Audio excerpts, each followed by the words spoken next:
Sebelumnya perkenalkan, nama saya Anissa Yohani, NIM 214020041, akan menanggapi tentang ancaman resesi 2023 dan krisis 2008. Faisal Basri paparkan perbedaan kondisinya.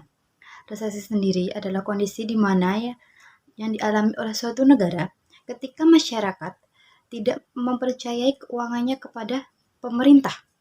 Artinya, masyarakat mempunyai uang yang lebih banyak dan tidak diinvestasikan ke bank atau hal-hal yang lain.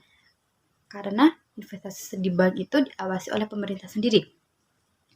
Ancaman resesi pada tahun 2023 tidak akan terlalu berdampak kepada Indonesia dikarenakan saham dari perusahaan asing sudah tidak terlalu tinggi. Pada tahun ini, saham perusahaan asing hanya berkisar 32%, yang awalnya 50%. Bila resesi ini akan terjadi, maka dampaknya adalah inflasi yang sangat tinggi, sehingga barang-barang pokok itu akan semakin naik. Contohnya seperti BBM. BBM sekarang ini naik karena ada pencabutan subsidi.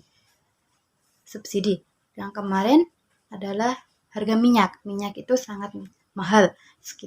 Sudah mencapai 23.000, 24, bahkan bisa lebih di provinsi-provinsi yang lain. Seperti itu. Itu adalah dampak dari inflasi.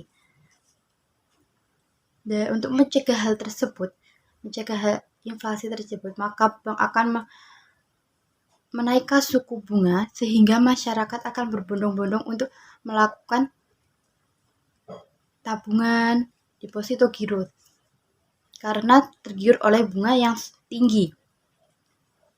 Lalu, penyebab dari resesi pada tahun 2023 adalah dampak dari pandemi COVID-19 yang masih terjadi, lalu ditambah dengan adanya perang antara Rusia dan Ukraina. Perang ini sangat berdampak di bidang ekonomi karena perekonomian dunia akan terguncang atau perekonomian dunia akan semakin menurun. Lalu dampak kemungkinan terburuk dari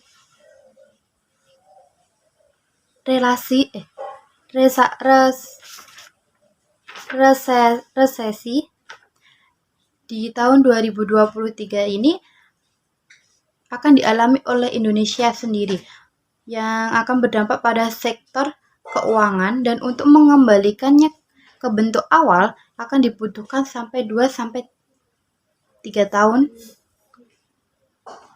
Itu lebih cepat. Lalu, untuk mencegah hal ini terjadi, maka masyarakat bisa melakukan investasi di bidang tabungan, emas, saham, ataupun hal yang lain untuk kebutuhan-kebutuhan yang mungkin sangat jarang dikeluarkan, sebaiknya tidak perlu dikeluarkan. Untuk kebutuhan BBM sebaiknya dikurangi, jangan terlalu boros. Seperti itu.